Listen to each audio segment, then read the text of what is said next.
오늘 우리에게 주시는 하나님의 말씀은 누가복음 11장 14절부터 28절까지의 말씀입니다. 저와 여러분이 한 절씩 서로 교독하고 마지막 절은 함께 읽겠습니다. 예수께서 한 말 못하게 하는 귀신을 쫓아내시니 귀신이 나가매 말 못하는 사람이 말하는지라 무리들이 놀랍게 여겼으나 그 중에 더러는 말하기를 그가 귀신의 왕 바알세불을 힘입어 귀신을 쫓아낸다 하고, 또 더러는 예수를 시험하여 하늘로부터 오는 표적을 구하니 예수께서 그들의 생각을 아시고 이르시되 스스로 분쟁하는 나라마다 황폐하여 지며 스스로 분쟁하는 집은 무너지느니라. 너희 말이 내가 바알세불을 힘입어 귀신을 쫓아낸다 하니 만일 사탄이 스스로 분쟁하면 그의 나라가 어떻게 서겠느냐. 내가 바알세불을 힘입어 귀신을 쫓아내면 너희 아들들은 누구를 힘입어 쫓아내느냐. 그러므로 그들이 너희 재판관이 되리라. 그러나 내가 만일 하나님의 손을 힘입어 귀신을 쫓아낸다면 하나님의 나라가 이미 너희에게 임하였느니라. 강한 자가 무장을 하고 자기 집을 지킬 때에는 그 소유가 안전하되 더 강한 자가 와서 그를 굴복시킬 때에는 그가 믿던 무장을 빼앗고 그의 재물을 나누느니라. 나와 함께 하지 아니하는 자는 나를 반대하는 자요 나와 함께 모으지 아니하는 자는 해치는 자니라. 더러운 귀신이 사람에게서 나갔을 때에 물 없는 곳으로 다니며 쉬기를 구하되 얻지 못하고 이에 이르되 내가 나온 내 집으로 돌아가리라 하고 가서 보니 그 집이 청소되고 수리되었거늘 이에 가서 저보다 더 악한 귀신 7을 데리고 들어가서 거하니 그 사람의 나중 형편이 전보다 더 심하게 되느니라. 이 말씀을 하실 때 우리 중에서 한 여자가 음성을 높여 이르되 당신을 뵌 태와 당신을 먹인 젖이 복이 있나이다 하니 함께 읽겠습니다. 예수께서 이르시되 오히려 하나님의 말씀을 듣고 지키는 자가 복이 있느니라 하시니라. 아멘. 죄와 사망이 뒤덮인 이 세상 가운데 약속대로 하나님의 아들께서 오셨습니다. 예수님의 오심으로 하나님의 나라가 이 땅에 도래하였습니다. 그런데 보이는 이 세상 속에 보이지 않는 하나님 나라가 온 것을 어떻게 드러내셨을까요?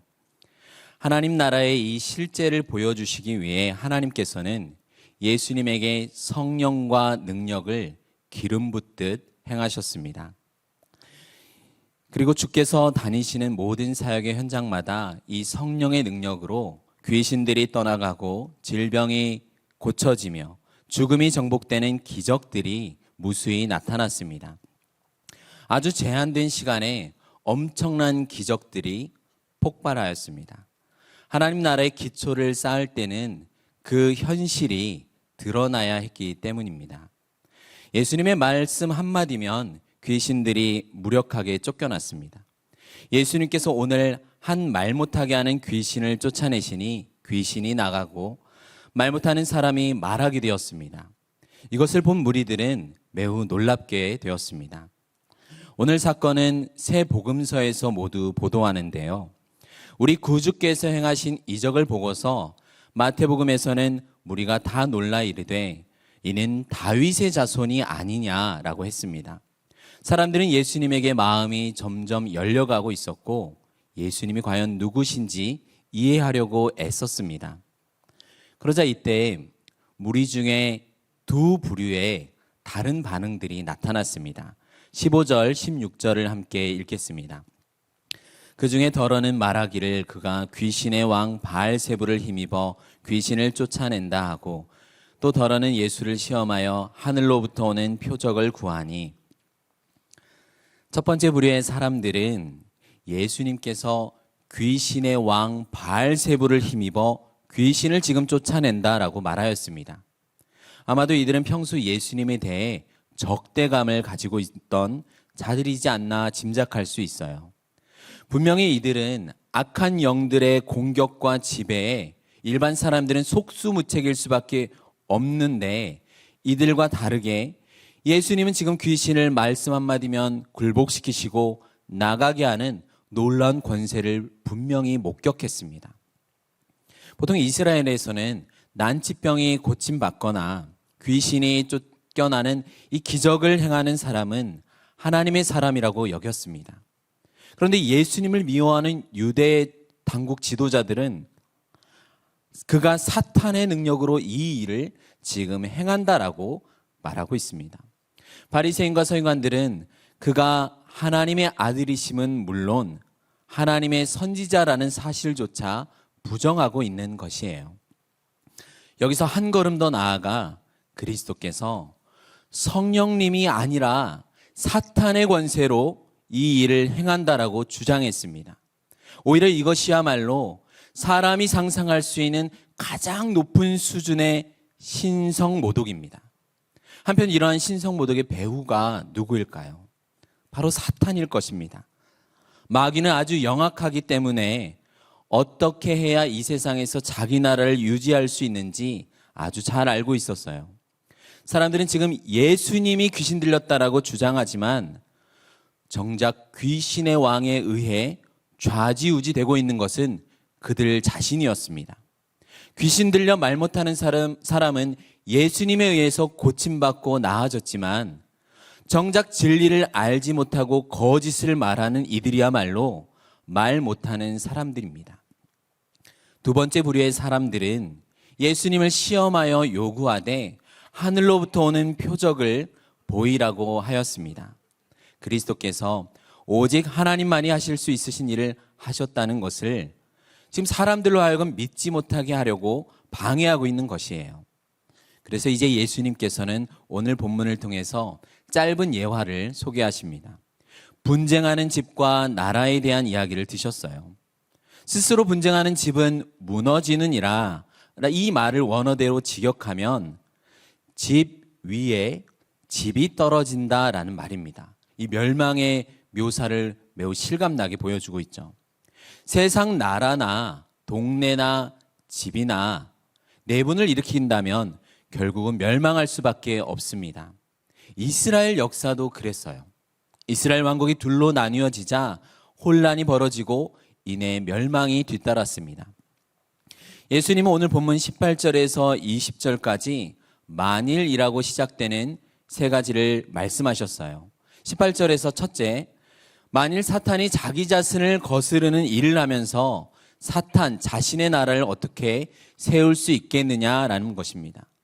세상 나라나 집이나 마찬가지로 귀신들도 서로 다투고 분쟁하면 망한다는 것을 서로 알 텐데 귀신들의 왕인 사탄이 자신의 힘을 사용해서 지금 졸개인 귀신들을 강제로 쫓아내는 일은 있을 수 없다라는 것입니다. 지금 인류가 겪고 있는 죽음과 질병의 모습들을 볼수록 세상이 사탄의 영향 아래 있는 것임을 다 알 수가 있습니다. 그런데 만약 지금 어떤 사람이 질병에서 고침받고 귀신이 떠나간다면 이것은 분명히 사탄이 하는 일은 아닙니다. 만약 이런 일을 사탄이 한다면 스스로 자기 고유의 일을 거스르는 결과를 보여준다는 것이죠. 둘째, 19절의 내용처럼 만일 예수님께서 사탄의 능력으로 귀신들을 쫓아낸 거라면 너희 아들들은 누구의 능력으로 그와 같은 일을 하는가입니다. 여기서 너희 아들들은 누구일까요? 누가복음 10장에서 우리가 앞선 설교들을 기억해 보시면 예수님께서 파송했던 70인의 제자들이나 예수님의 사도들일 것입니다. 그들이 사역하면서 귀신들이 항복하고 떠나가는 것을 경험했습니다. 이 일을 또한 많은 사람들이 목격했어요. 사도들은 예수님에게서 받은 능력을 힘입어서 귀신들을 쫓아냈습니다. 그렇게 말할 때는 다른 사람들이 이걸 목격하고도 아무 말도 하지 않았습니다. 그런데 왜 지금 나에 대해서는 귀신들의 왕을 힘입어 귀신을 쫓아내는 것이라고 너희가 말하냐라는 것이에요. 그들이 너희 재판관이 되리라 이렇게 후반부에서 말씀하는데 이 말은 예수님께서 마태복음 19장 28절에서 베드로에게 말씀하셨던 것처럼 세상이 새롭게 되어 인자가 영광의 보좌에 앉을 때에 나를 따르는 너희도 12보좌에 앉아 이스라엘 12지파를 심판하리라 라는 이 말씀을 생각하게 합니다. 셋째로 20절에서 내가 만일 하나님의 손을 힘입어 귀신을 쫓아내었다면 오히려 이 사역을 통해 하나님 나라가 왔다라는 것입니다. 하나님의 손을 힘입어라고 한 표현은 본래는 하나님의 손가락이라는 말을 의역한 것이에요. 하나님께서 친히 그의 능력으로 행하신 일이라는 것입니다. 마치 구약의 십계명을 하나님의 손가락으로 새겨서 시내산에서 주셨죠. 그때 세상 가운데 하나님이 직접 다스리시는 제사장 나라를 시작되었던 것처럼 지금 그 모세보다 더 위대하고 그 모세가 예언했던 종말의 선지자이신 그리스도를 통해서 마침내 하나님 나라가 오게 되었다라는 것입니다. 악한 영들을 쫓는 이 일이 사람의 어떤 능력이나 사탄의 능력으로 되어지는 일이 아닙니다. 그래서 마태복음에서는 주님께서 내가 하나님의 성령을 힘입어 귀신을 쫓아내었다고 말씀하셨습니다. 오히려 이 일은 예수님께서 그 메시아 그리스도라는 것을 증명하는 것이에요. 우리 본문 21절 22절을 읽겠습니다. 강한 자가 무장을 하고 자기 집을 지킬 때에는 그 소유가 안전하되 더 강한 자가 와서 그를 굴복시킬 때에는 그가 믿던 무장을 빼앗고 그의 재물을 나누느니라. 먼저 강한 자가 무장을 하고 그 집을 지키고 있습니다. 그러면 그 소유가 안전하다라는 거죠. 그런데 이 말은 실제 지금 너희가 처한 영적 상황이 완전 무장을 한 자에게 강하게 붙들려 있었다라는 것이에요. 세상은 사람의 힘으로는 도저히 이길 수 없는 아주 강력한 마귀의 세력에 매어 있습니다. 세상의 신이자 공중의 권세 잡은 임금인 마귀는 대단히 강합니다. 이 마귀의 세력은 너무나 강하여 어느 누구도 이 마귀의 세력 아래에 사로잡혀 있는 자를 빼낼 수가 없다라는 것이에요. 그런데 이 마귀보다 더 강한 분이 오셨습니다. 그가 마귀를 굴복시키시고 마귀가 믿고 의지하던 모든 간교한 미혹과 거짓말, 포악함을 무력하게 하십니다. 그리고 마귀의 모든 소유, 즉 그의 지배 아래 사로잡혀 있던 자들을 도로 찾으실 것이에요. 이분이 바로 예수 그리스도이십니다. 그래서 천국이 시작되었다라는 것이에요. 우리가 종종 오해하는데 하나님의 나라와 이 사탄의 나라는 대등하게 겨루는 나라들이 아닙니다. 물론 사탄은 굉장히 강력하죠. 그러나 이 사탄은 마치 하나님과 비교할 만한 하나님 바로 두 번째에 있는 무슨 신과 같은 존재가 아닙니다. 사탄 역시 피조물에 불과합니다. 귀신들은 그리스도의 권위에 주님의 말 한마디에 복종하고 쫓겨납니다. 물론 사탄과 그의 악한 대리인들이 나중에 예수 그리스도를 십자가에서 못 박게 만들죠. 그러나 이 모든 과정을 하나님의 손이 인도했으며 지금 예수님께서 사탄이 바로 의도했던 그 일을 통해서 인류 구원의 일을 이루어 가신다라는 것이죠. 지금 예수님께서 성령의 능력으로 귀신을 쫓는 이 일은 앞으로 이루실 온전한 구원의 사역을 미리 보여주는 것입니다. 장차 십자가에서 죽음으로 사망을 정복시키시고 죄를 정죄하사 마귀를 무너뜨리실 것이에요. 마귀가 우리를 지배할 근거를 주님은 사라지게 하실 것입니다. 그리고 부활 승천하신 후에는 성령을 우리 각 사람에게 보내시어 영원히 우리와 거하게 하십니다. 하나님께 속한 우리를 만드셔서 이 구원의 전리품인 최고의 선물인 성령과 함께 가장 선한 은사들을 여러분에게 주신 것이에요.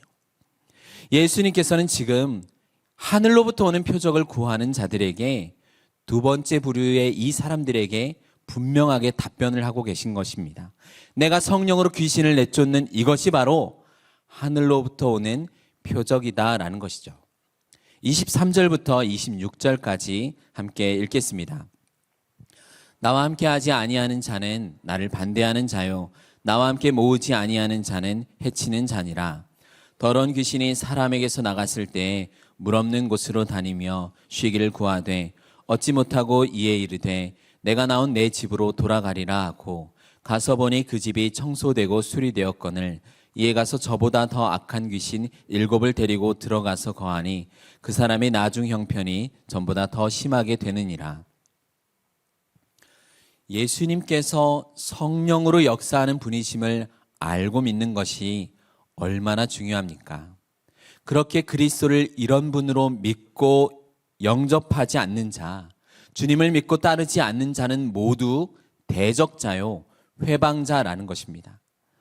교회 안에는 다양한 사람들이 많이 있죠. 직업도 다르고 나이와 성별도 여러 가지가 다 다릅니다. 그러나 그리스도에 대한 참된 신앙 고백은 이런 다양한 사람들을 한 몸으로 묶는 끈인 동시에 엄격한 제한입니다. 누구도 이 한계를 무너뜨릴 수는 없습니다. 우리가 모두를 용납하고 서로 참고 온유함으로 대해야 합니다. 그러나 참된 믿음의 고백이 없는 자를 우리가 교회의 회원으로 받아들이고 교회의 중직자로 세워서는 안 되는 것이죠. 그것은 곧 주님의 몸을 해치고 파괴하는 일이기 때문입니다. 예수님은 지금도 우리에게 선택을 요구하고 계십니다. 여기에 가만히 서 있을 중립지역이라는 것은 없어요. 나는 나중에 믿을게요. 세상에서 누리고 할 거 다 하고 나는 대학도 가야 되고 취업도 해야 되고 나중에 결혼하고 애들 양육하고 노후 준비도 다 하고 나서 그리고 나서 좀 내가 괜찮아지면 예수님을 믿을게요. 이럴 수는 없습니다. 오늘 내가 주님 편에 서 있는지가 중요합니다. 사탄이 떠나간 자리는 과연 어땠나요? 24절부터 26절의 내용은 우리가 애굽의 노예로 살던 이스라엘을 떠올려 보면 이해할 수가 있습니다. 이스라엘은 400년간 애굽의 노예로서 거짓 신들과 우상으로 불결하고 어려운 삶을 살았습니다. 하나님께서 모세를 통해서 이스라엘을 해방시키셔서 참 진리의 빛으로 인도하시고 율법을 주셨습니다. 그들을 정결케 하시고 거룩해 하셨습니다. 더럽고 사악한 영들이 그들에게서 다 쫓겨났죠. 하나님의 백성으로 선택된 이스라엘은 세상 이방 어느 민족이 경험하지 못하고 누리지 못했던 신령한 은혜들을 경험할 수 있었습니다. 그런데 막상 이 율법과 선지자들이 가리켰던 그 구원자께서 오셔서 성령으로 마귀의 일을 멸하시고 이제 천국을 오게 하시는데 이 천국의 실제를 오히려 마귀의 역사라고 회방하고 부인하고 있다라는 것이죠. 성령의 역사를 거부한 이스라엘은 결국 그리스도의 복음과 교회를 가장 극악하게 대적하고 핍박하게 되는 것이 우연한 일이 아닙니다. 27절, 28절을 읽겠습니다. 이 말씀을 하실 때 무리 중에서 한 여자가 음성을 높여 이르되 당신을 뵌 태와 당신을 먹인 젖이 복이 있나이다 하니 예수께서 이르시되 오히려 하나님의 말씀을 듣고 지키는 자가 복이 있느니라 하시니라. 예수님께서는 여기에서 자기 어머니 마리아가 복이 있다는 것을 부인하시는 것이 아니에요. 성경에서는 마리아를 가리켜 여자 중에 내가 복이 있다라고 선언하였습니다. 천사도 그녀를 은혜를 받은 자여라고 말했습니다. 단순하게 지금 육적인 혈연 관계를 부정하는 것이 아니라 이보다 더 중요하고 이것을 초월하는 근본적인 관계가 있다는 것입니다. 바로 말씀을 듣고 지키는 일을 통해서 그리스도와 영적 관계를 맺는 자가 참 이스라엘이라는 것입니다. 사랑하는 성도 여러분, 예수 그리스도보다 여러분을 더 사랑한 분은 없습니다. 죄로 인해 우리가 고통받고 허무하며 인생의 참된 목적을 상실한 채 영원한 죽음으로 달려가고 있을 때 이런 우리를 품고 대신 고난당하시고 죽기까지 사랑하신 분은 그리스도밖에 없습니다. 이는 세상의 사랑이 흉내낼 수 없습니다. 이 예수님을 주로 믿는 여러분 안에는 성령님이 거하고 계십니다. 그래서 우리는 이미 하나님 편에 서 있는 사람입니다. 그래서 바로 여러분이 복 있는 사람입니다. 기도하겠습니다. 하나님 아버지, 우리의 눈을 열어 주님 말씀을 듣고 지키는 복 있는 자가 되게 하심에 감사드립니다. 주님을 찬송하면서 하나님 나라의 도래를 기뻐하고 완성될 구원을 소망하게 하여 주시옵소서. 예수님의 이름으로 기도드립니다. 아멘.